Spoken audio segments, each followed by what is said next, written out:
Meu quinto ano, meus pequenos estudantes do Colégio São Francisco, hoje 13 de novembro, e mais uma aula de história para vocês assistirem, gente. Preste atenção que a gente vai falar um pouquinho de política e economia hoje, tá bom? Então olha só, nas aulas passadas a gente falou de regência, não foi?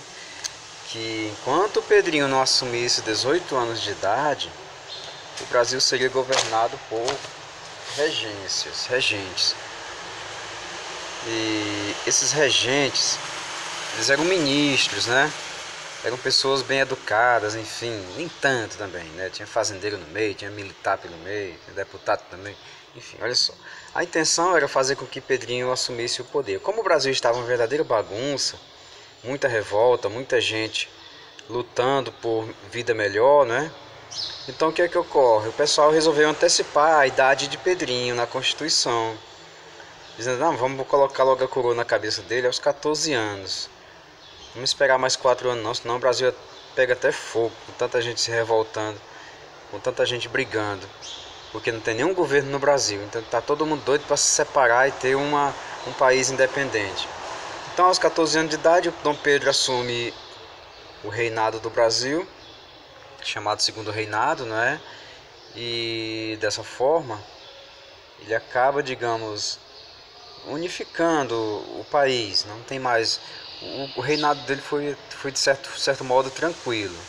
Só não foi mais tranquilo porque teve a Guerra do Paraguai, teve outras batalhas que ele acabou sendo obrigado a combater, né? Revoltas liberais, por exemplo, ele foi obrigado a combater revoltas liberais. Professor, o que é esse liberais? Liberal economicamente falando, são partidos formados por pessoas ligados à alta burguesia, ou então a alto questionamento de lucro, renda, essas coisas. E essas pessoas não aceitam que o governo se intrometa na economia. O governo aqui não pode se intrometer na economia, tá bom? Eles dão um likezinho negativo pro governo, querem nem saber. Então, o liberal é isso, ele tem que ter liberdade de economia e ele é que é responsável pelo progresso do país. Se o governo ficar só se metendo, cobrando impostos e criando leis, a economia vai se atrapalhar e os empresários vão falir. Então, os empresários, burgueses, tudo isso, esses aí, eles são considerados assim liberais, tá bom? Hoje em dia a gente tem um neoliberalismo, a gente vai ter tempo de aprender isso aí ainda, tá bom? Vocês vão entender isso aí bem direitinho, não se preocupem não. Então olha só, o governo de Dom Pedro II, agora é o segundo, mas o primeiro não, tá? Dom Pedro II,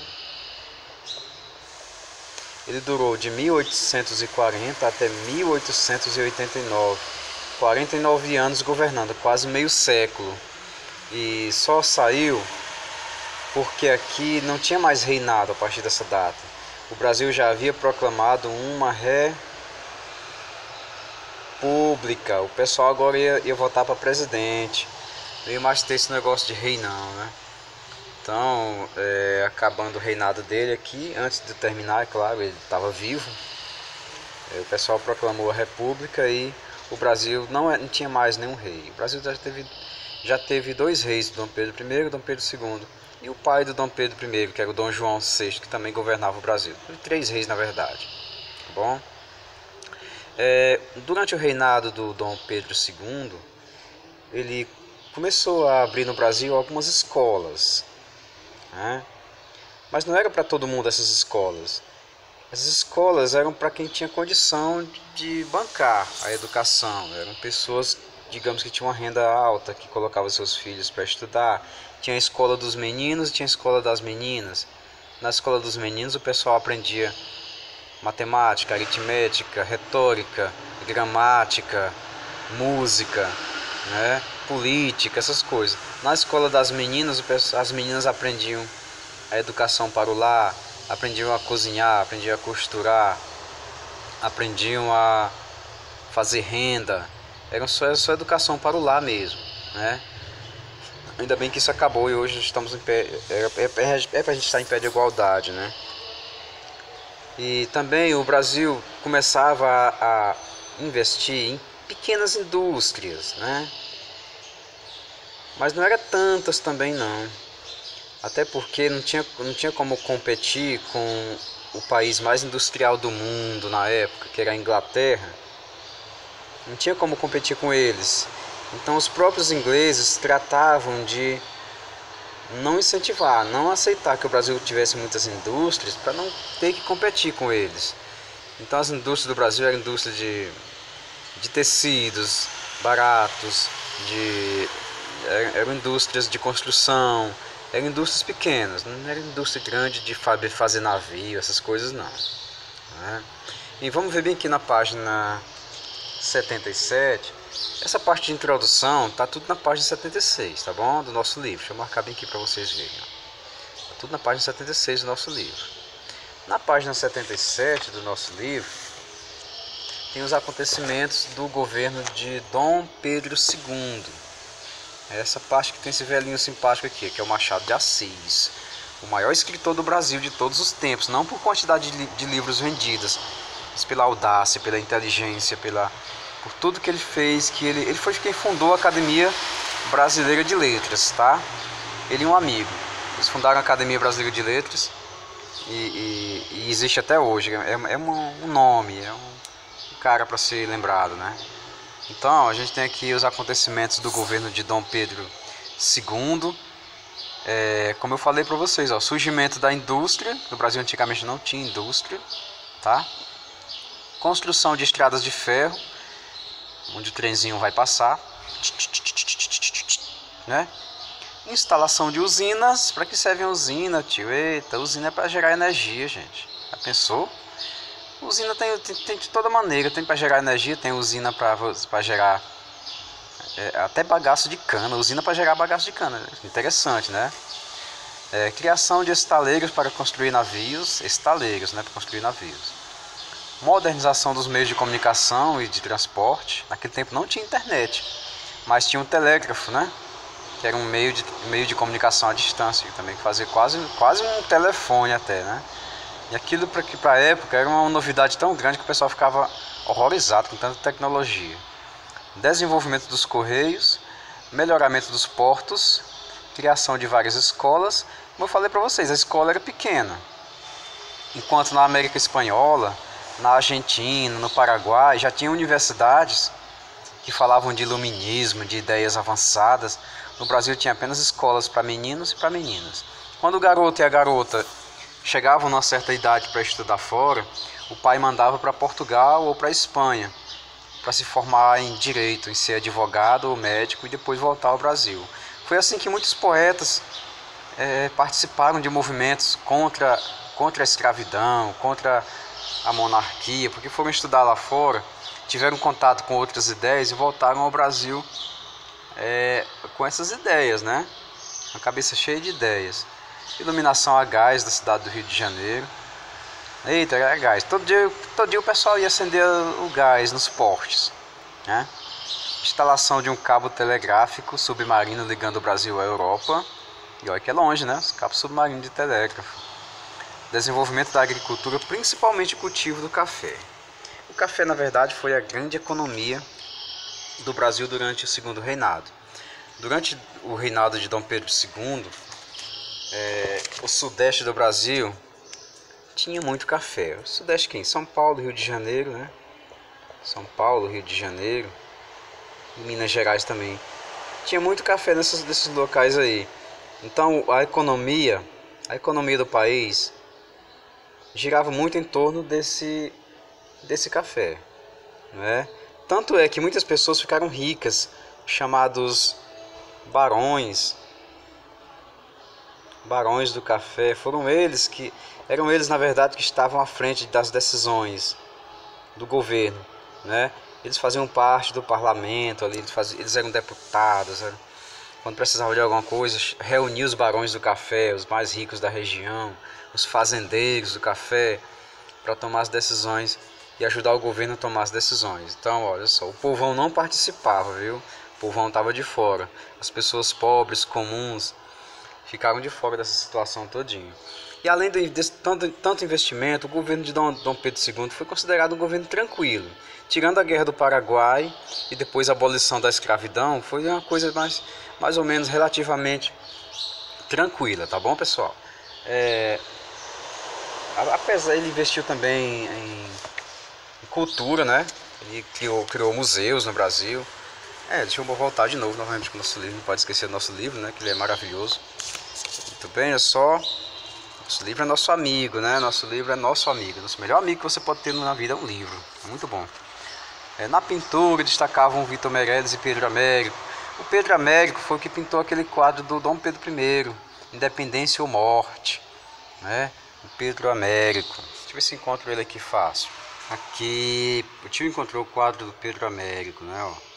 Esse rapazinho, esse quadro é grande, ele tem mais de 4 metros de tamanho. Foi pintado aqui.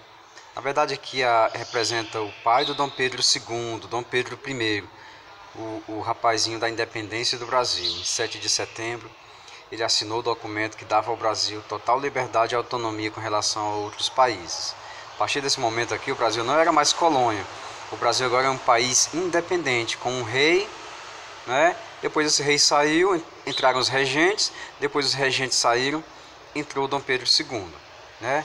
E o Brasil teve uma certa tranquilidade para ser um país autônomo. Não é isso? O tio tá falando difícil, mas é assim mesmo. A gente acostuma com essa linguagem, tá bom?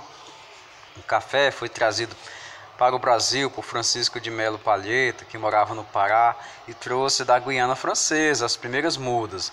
Os pés de café passaram a ser cultivados em várias províncias do país. Gente, é o seguinte, o café que a gente toma hoje, pretinho, docinho e tal, ele veio de muito longe, né?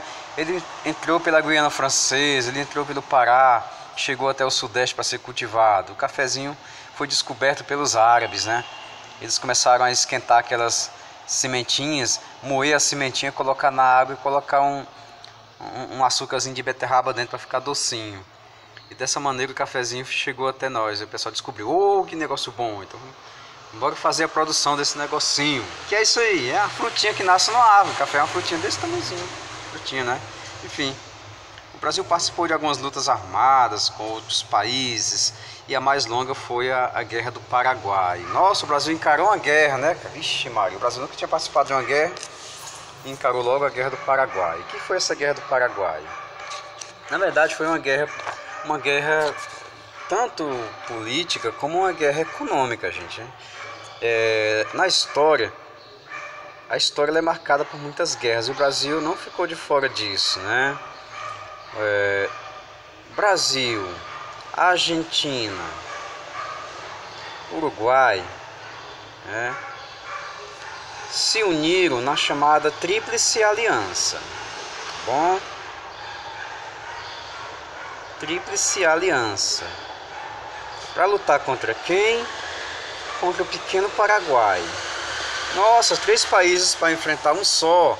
E o que é pior, esses 3 países ainda receberam incentivos da Inglaterra, né? A Inglaterra. Por qual motivo dessa guerra? O controle econômico. O motivo foi o controle econômico, tá? Ó. Econômico do Rio Prata. Esse foi o motivo dessa guerra. Quem mais queria controle econômico do Rio Prata? A Inglaterra. Por isso que ela incentivou essa guerra entre esses países aqui. O Paraguai era um país desenvolvido, mais desenvolvido do que os demais, do que esses aqui, ó. Ele tinha universidades, ele tinha escolas, as pessoas não passavam necessidade. O exército do Paraguai era muito grande, era maior e mais organizado. O Brasil nem tinha exército completo. O Paraguai já tinha um exército organizado e muito grande, né? A Argentina também não tinha o seu exército organizado, precisava de ajuda. O Uruguai também precisava de ajuda. Então, quem ajudou? Caramba, os ingleses, né?